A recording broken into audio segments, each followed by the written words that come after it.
Hey, it's the Potato Museum show again. And look at this dude holding the Maggie Murphy Potato, which, of course, was a fake. 86 pounds. Anyway, what was the year? 1895? 1895. Let's talk about this. This guy. Down here, the Great Potato Hoax and Tall Tale Taters. So, Joseph Swan was a grower of potatoes, and his local newspaper guy wanted to promote his potatoes and local festivals, so he hired a photographer to do this fake photo, and it got a lot of publicity. It was spread in the community and then elsewhere. Apparently it was in Loveland, Colorado. Yeah, so this is considered one of the first viral photos because it was reprinted in various places. Many of the citizens figured that it was a spoof, but some of them didn't, and they wanted a piece of it. And the farmer finally had to say it was stolen. But the image was so amusing, many copies were circulated around the community and outside. And one of them ended up in New York City in the editorial office of the Scientific American. Whoa. And they took it seriously, and they printed this and a report about it.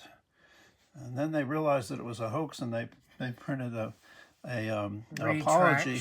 Oh. They said, this photo looked authentic enough that editors of the Scientific American printed it as a real story on page 199 of their September 1895 issue. Because it was difficult to reproduce photographs, the editors produced a high-quality engraving of the original Great Potato Hoax photo. They published the engraving, thereby legitimizing the image. Blah, blah, blah. And then it was showed up in some publications in Europe. This is look at this. And then over here on the right is a magazine in England called the Planters Monthly, and down below you can see that they're reporting on this as well.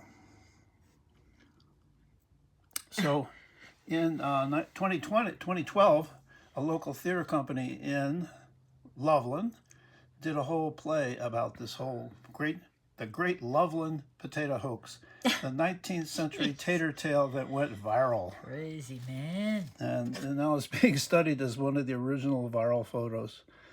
Now, the Great Potato Hoax may have spawned a delightful genre of tall tale photography. Its first master was William H. Dad Martin, who in Ottawa, Kansas, started staging these photos. And a fellow came along named Alfred Stanley Johnson Jr. later. These are some of his.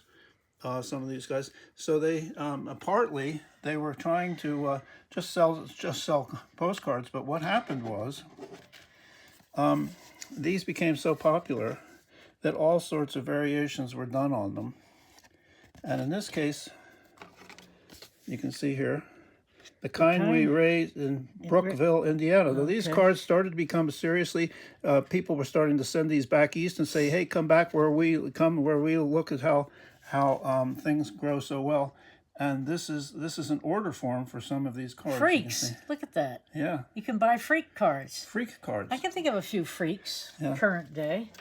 So besides photos, artists started doing some of these as well. They grow some big taters around here. Yeah, see, Lakeland, Michigan. And let's just go over here. So these cards, people started sending them back east. That says, "What do you think of California spuds?"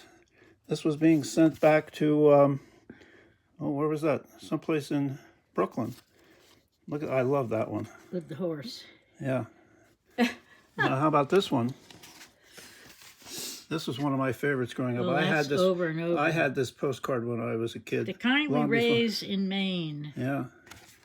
This one says, "I just finished one of these potatoes, just like this afternoon, sending it to New York from someplace in Maine." This one, this is one of my favorite cards. This is just so beautifully done. This is almost art, and this was sent from British Columbia. But look at how beautiful that card. A mammoth potato reproduced from Kitseles. And this guy's saying, "Have sent this spud. This is the kind of things that we're growing here. You ought to come. It's a wonderful place, and I think you'd be happy here." So that sort of thing. Look at the stamp. Look at the stamp. Yeah. Isn't that cool. So these are little snapshots of American development in the West. Here's another one, the kind we raise in West Union. The same card could be printed Gardner, Maine, and then some of them they left blank so that you could put in This is the your kind we own raise location. in Peoria. And again, this is the kind of thing they're sending back information saying this is a sample of the kind of things that we raise out here you should consider coming out. So these became promotional cards for people who had moved out west trying to get their family to move out west. Now let's look at a few more. So this is one of the Martin photographs with really great Potatoes graphics. grow big in our state. And here's some sort of wagons. Now you see this is a photo. This is a photograph. Oh, and here's a print. And look at this one. More Maine. Oklahoma. Look, this is a variation on that one. This one is particularly well Montana. done. This one you could almost believe is a real photo card, is a real photograph. That's very cool. It just has a sense. And then this one Doesn't say anything. also, you kind of have a feeling that this could be a real Fairmont, card. West Virginia. Look at these scouts. Plenty potatoes. Scouts are roasting. In Aroostook? No, Mary. Yeah. I'll keep going. Chillicothe, Ohio, the kind I've they been raise. there. Been there. This one is wonderful. They harvest. Look at this. Digging potatoes in Washington. One slide. Keep moving over to the right. Well, there's an upside down. I don't know why. Okay, this one. Oh, yeah. What? That's another one of those cards that they're saying, come on out. This is the biggest harvest that we have. This one, look. Keep going. Illinois. Portsmouth, Nebraska. They market them one at a time. Plattsmouth. Yeah. All right. And there's, And let's okay. just come on over here. I think we've had enough, Tom. I No, we haven't. Can I He's take- grabbing the camera. So then modern photography got into all this, and you can see Idaho and various flatbed trucks are carrying these. So the idea got extended into our modern era. And that's it. A great subject. A little bit of Americana right there. And the potato. Thanks for joining us. We'll see you next time on the Potato Museum Show. If you like these, subscribe, send us comments, questions. Always happy to hear from you. Bye.